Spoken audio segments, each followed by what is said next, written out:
Modern ससुराल में जहाँ खाना वहीं पखाना। और बहन, कैसी हो? सब ठीक तो है ना? नई बहू ने घर में आकर सब संभाला या नहीं? क्या बताऊं तुम्हें, शहर की बहू शहरी तौर तरीके और कुछ ज्यादा ही मॉडर्न स्टाइल मारती है। अरे बहन, ये क्या कह रही हो? इसका मतलब बहू घर में एडजस्ट नहीं कर पा रही? नहीं बहन, मेरा बेटा अपनी ही पसंद की लड़की से शादी करके उससे घर ले आया है। अब देखो ना, इतनी मॉडर्न है कि घर में काम को हाथ तक नहीं लगाती और खाना ये कहकर नहीं बनाती कि बाथरूम के बराबर में ही रसोई है। अरे बहन, छोटे घर को समझना चाहिए। वैसे घर के सारे काम कौन करता है? मैं करती हूँ। और कौन करता है? मैं तो आधी हो चुकी हूँ घर के काम कर करके।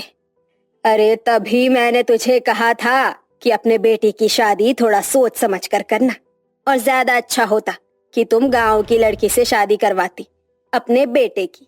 अगर मेरे बेटे ने मुझे इतना मौका दिया होता तो मैं बहुत सोच समझ कर करती, लेकिन क्या करूं, अब मैं कुछ नहीं कर सकती। हाँ, ये भी बात ठीक है।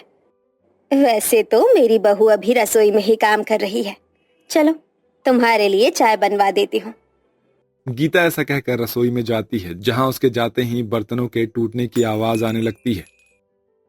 हे भगवान, लगता है गीता की बहू तो बिल्कुल जंगली बिल्ली की तरह है। चलो, अब यहाँ से चलना ही ठीक होगा। केसरी वापस अपने घर आ जाती है और उस रात वो बहुत सोचती है और रात भर यहाँ से वहां करवटें बदलने लगती है। उसे ऐसा करता देखकर उसका पति वीरेंद्र नींद से जाग जाता है और उससे कहता है, क्या हुआ केसरी, तुम इस तरह बार बार यहाँ वहां करवटें क्यों बदल रही हो? अब आपको क्या बताऊं, मुझे अपने बेटे की शादी की चिंता सताई जा रही है। ऊपर से हमारा तो घर भी छोटा है। शहर की लड़कियों को तो छोटे घर बिल्कुल भी पसंद नहीं है। अब क्या करूं? एक काम करती हूँ, अपने बेटे की शादी गांव की लड़की से ही करवाती हूँ। ये तुम क्या कह रही हो? गांव की लड़की को शहर के तौर तरीके सीखने में बहुत समय लगता है। गांव की लड़की बहुत समझदार और बिल्कुल गऊ जैसी होती है। मुझे लगता है गांव की लड़की ही हमारे घर को संभाल सकेगी। केसरी ऐसा सोचने के बाद आराम से सो जाती है और अगले दिन जब सवेरा होता है तो वो अपने गांव की एक बुआ को फोन करती है। बुआ जी, आपने अभी तक जितने भी रिश्ते करवाए हैं सब भले चंगे रहे हैं। मैं चाहती हूँ कि मेरे बेटे का रिश्ता आप ही ढूंढो, वो भी गांव की लड़की के साथ। हाँ हाँ केसरी, क्यों नहीं।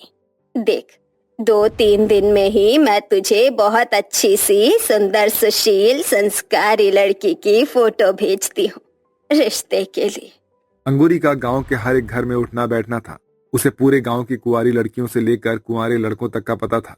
इसी के चलते वो गांव की एक लड़की की फोटो केसरी को भेजती है। केसरी, देख ले, लड़की बहुत संस्कारी है और बहुत अच्छी है। तू कहे तो रिश्ते की बात को आगे बढ़ाती हूँ।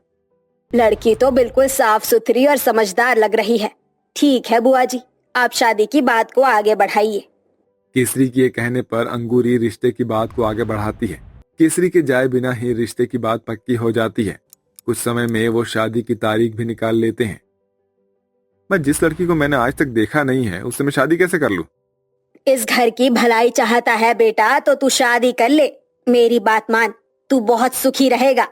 रोहित अपनी माँ की बात मान लेता है और गांव में जाकर शादी कर लेता है, जिसके बाद गांव वाली बहू शहर में आ जाती है। हे भगवान, मेरे मॉडर्न ससुराल की गलियां, यहाँ का माहौल कितना भीचा भीचा है। बहू शहर में तो ऐसे ही होता है। चलो, तुम अपने ससुराल पहुँच गई हो। छोटी पतली सी गली में केसरी का घर होता है, जहाँ केसरी अपनी बहू सेजल का स्वागत करती है। बहू, अंदर आ जाओ और अपना घूंघट भी हटा लो, बहुत गर्मी है। नहीं नहीं नहीं माँ जी, हम घूंघट ऊपर नहीं कर सकते, ये हमारे संस्कार के खिलाफ है। ये सुनते ही केसरी का दिल गार्डन गार्डन हो जाता है और वो बहुत खुश होती है। हाँ हाँ, मुझे तो ऐसे ही संस्कारी बहू चाहिए थी।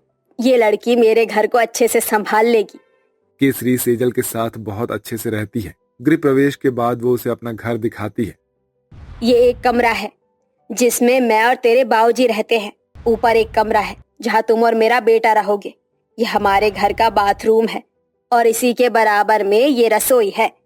अरे अरे, ये क्या, जहाँ खाना वही पखाना? पखाना? पखाना क्या होता है? माँ जी, बाथरूम को ही पखाना बोलते हैं शुद्ध हिंदी में। अच्छा, ये बात है, मुझे तो पता ही नहीं था। खैर कोई बात नहीं बहू, तुम्हारी आज पहली रसोई की रस्म है। चलो, जो तुम्हारा दिल करे वही बना लो। हे भगवान, ये मॉडर्न लोगों का कुछ ज्यादा ही दिमाग खराब हो गया है। रसोई के बराबर में ही पखाना बना रखा है।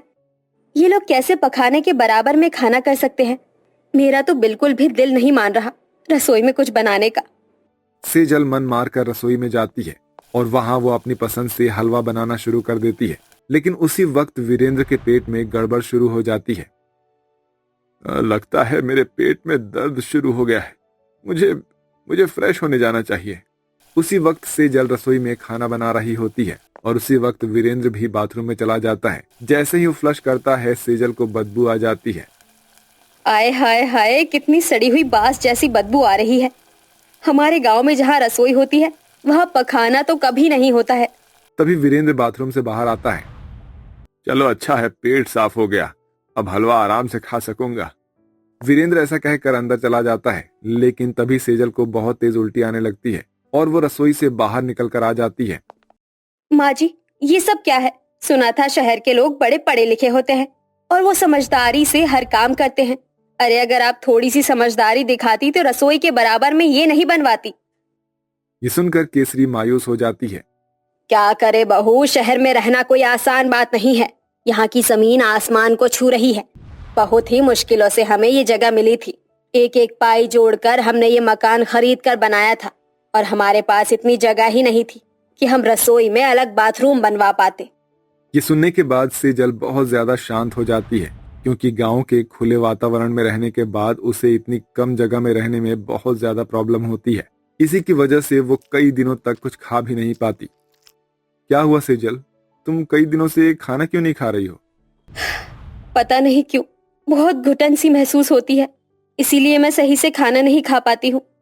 उस रात रोहित और सेजल दोनों ही चुपचाप सो जाते हैं। अगले दिन जब सवेरा होता है तो सेजल नींद से उठने के बाद रसोई में जाती है और वहां जाकर सभी के लिए खाना बनाती है। हर रोज की तरह इधर वो रसोई में खाना बना रही होती है तो उधर सब लोग बाथरूम का यूज कर रहे होते हैं, जिसके चलते वो अपने मॉडर्न ससुराल वालों को एक सुझाव देती है। माँ जी, मैं ये सोच रही थी कि अगर हम हमारे घर के पखाने को ऊपर वाले रूम में बनवा दें तो ये खुली जगह भी हो जाएगी और रसोई से पखाना दूर भी हो जाएगा। सुझाव वैसे बुरा नहीं है। पूरा मकान बनाने में पैसे ज्यादा लगते हैं, लेकिन अगर हम सिर्फ बाथरूम ऊपर शिफ्ट करते हैं तो ज्यादा पैसे भी नहीं लगेंगे और काम भी हो जाएगा। केसरी इसके बारे में अपने बेटे और पति को बताती है, जिसके बाद अगले ही दिन से रसोई के पास से बाथरूम तोड़कर ऊपर वाले रूम में बनवा दिया जाता है। जिसके बाद सेजल रसोई में आराम से खड़ी होकर खाना बना रही होती है। उसे कोई भी दिक्कत नहीं होती। दूसरी तरफ किसी को बाथरूम यूज करना होता है तो वो पहली मंजिल पर जाकर इस्तेमाल कर लेता है। इसी के चलते मॉडर्न ससुराल में गांव की बहू खुशी खुशी रहने लगती है।